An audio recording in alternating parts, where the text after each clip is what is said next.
Hi hello welcome to my channel butterfly mom. So இன்றைக்கி வந்து ரொம்ப நல்ல ரெசிபியோடு வந்திருக்கேங்க.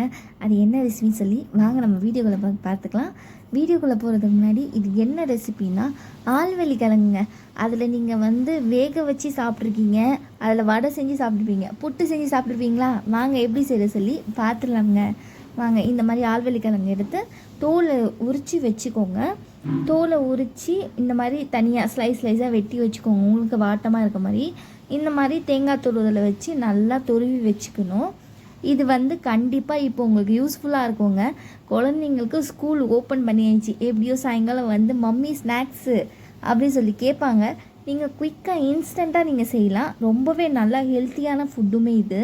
நீங்கள் வந்து ட்ரை பண்ணி பாருங்கள், கண்டிப்பாக நல்லா இருக்கும். குழந்தைங்களுமே விரும்பி சாப்பிடுவாங்க. எப்படி செய்ய சொல்லி பார்க்கலாம் வாங்க. அடுப்பு ஆன் பண்ணிவிட்டு இந்த மாதிரி வந்து குக்கரில் தண்ணி தேவையான அளவு வச்சு இந்த மாதிரி ஜல்லாடையில் தான் நாங்கள் எப்போயுமே புட்டுலாம் செய்வோம். நீங்களும் ட்ரை பண்ணி பாருங்கள். இந்த மாதிரி செஞ்சு சீக்கிரமாகவே வெந்துடுங்க.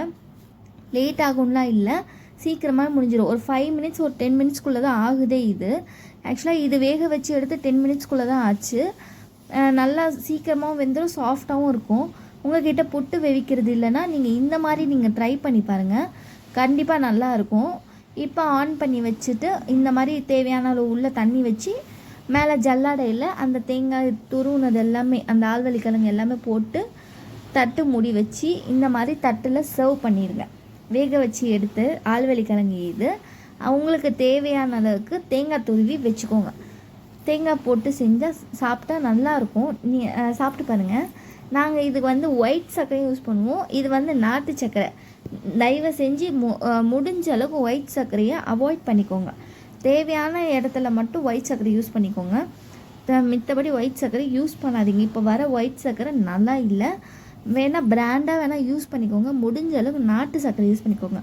குழந்தைங்களுக்குலாம் அதுவே போட்டுட்டாங்க, ஹெல்த்தியும் கூட.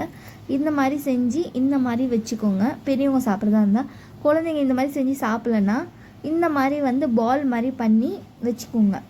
இந்த மாதிரி பண்ணி கொடுத்தா அவங்க ஏதோ புதுசாக இருக்குதுன்னு சொல்லி சாப்பிடுவாங்க. கண்டிப்பாக நல்லாயிருக்கும். நீங்களும் ட்ரை பண்ணி பாருங்கள்.